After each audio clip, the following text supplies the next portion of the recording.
నమస్తే. Welcome to Andhraprabha. మరి తిరుమల క్షేత్రంలో మహాఘోరం అపచారం జరిగింది. అదేవిధంగా అక్కడ జరిగిన మరి ఈ అపచారం పట్ల పలువురు భక్తులు కూడా అదేవిధంగా వారితో పాటుగా అక్కడ ఉండే టీటీడీ సభ్యులు కూడా టీటీడీ బోర్డు సభ్యులు కూడా అక్కడ మరి దీని మీద ఆందోళన వ్యక్తం చేస్తున్నారు.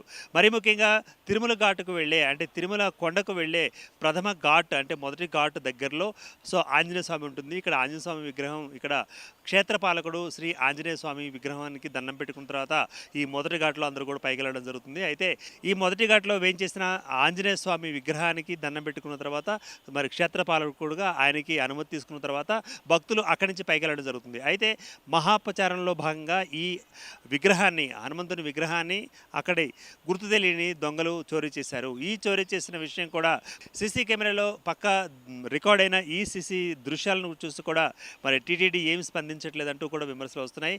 మరీ ముఖ్యంగా ఇక్కడికి వచ్చే మరి ఎవరైతే భక్తులు ఉంటారో భక్తుల యొక్క మనోభావాలు దెబ్బతినేలాగా మరి ఇక్కడ మహా అపచారం జరిగేలాగా ఈ విధంగా ప్రవర్తించిన వ్యక్తులు ఎవరు అన్నది ఎన్ని గంటలు గడుస్తున్నా కూడా ఇప్పటికీ ఆచూకీ తెలియని పరిస్థితి. మరి ఏపీ గవర్నమెంట్ దీని మీద ప్రత్యేక దృష్టి పెట్టిందా?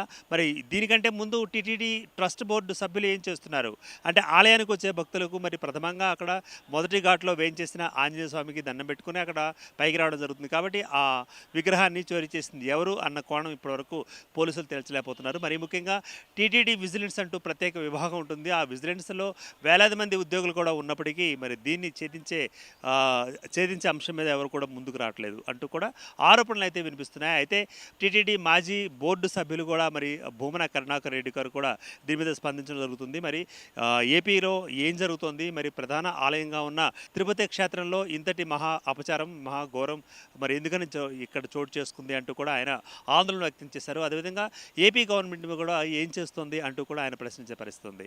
మొత్తం మీద ఈ తెల్లవారుజామున 3 గంటల 30 నిమిషాలు లేకపోతే 3 గంటల ఆ ప్రాంతంలో మనకి ఈ చోరీ జరిగినట్లుగా తెలుస్తుంది. ఈ చోరీలో భాగంగా మరి అక్కడ భక్తునిగా వచ్చిన ఒక అతను అక్కడ వేషధారణ చూసినట్లయితే ఆ వేషధారణ అంటే భక్తులుగా ఉండే వేషధారణలో ఏదో మాల వేసుకున్నాడు అని అనిపించేలాగా ఆ డ్రెస్ వేసుకుని రావడం, అదేవిధంగా ఆ సీసీ కెమెరాలో కూడా స్పష్టంగా కనిపిస్తుంది. ఆయన వచ్చిన తర్వాత ఆయన భుజం మీద ఉండే ఏదైతే కండు ఉంటుందో ఆ కండువతోటి విగ్రహాన్ని తీసుకుని వెళ్ళడం కూడా ప్రత్యక్షంగా సీసీ రికార్డుల్లో కూడా నమోదైంది. అయితే సీసీ రికార్డుల్లో నమోదైన ఈ దృశ్యాలను ఆధారంగా చేసుకొని ఎందుకని ఆ నిందితుడిని ఎవరైతే దొంగిలించడం చేశారో అతన్ని పట్టుకోవడంలో తాసారం ఎందుకు జరుగుతుందంటూ కూడా ఇప్పటికే మరి టీటీడీ బోర్డు సభ్యుల మీద ఆగ్రహం వ్యక్తం చేస్తున్నారు.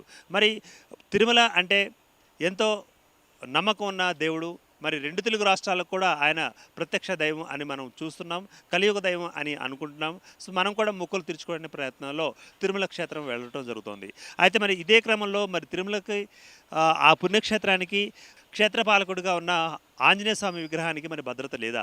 మరి తిరుమల కొండ మీద భద్రత కరువైందా? తిరుమల కొండకు వెళ్ళే వారికి అక్కడ భద్రత కరువైందా? విజిలెన్స్ అధికారులు అంటూ మరి ప్రత్యేకంగా అక్కడ ఉన్నారు కూడా. టీటీడీకి సంబంధించిన ప్రత్యేక విజిలెన్స్ బోర్డు ఉంది. ఎన్నో సీసీ కెమెరాలు కూడా రన్ అవుతుంటాయి. ఈ సీసీ కెమెరాల్లో రికార్డ్ అయిన ఈ సంఘటనను ఆధారంగా చేసుకుని ఎందుకు పట్టుకోలేకపోతున్నారంటూ కూడా అక్కడ భక్తులు తమ యొక్క మనోభావాలను వ్యక్తం చేస్తున్నారు.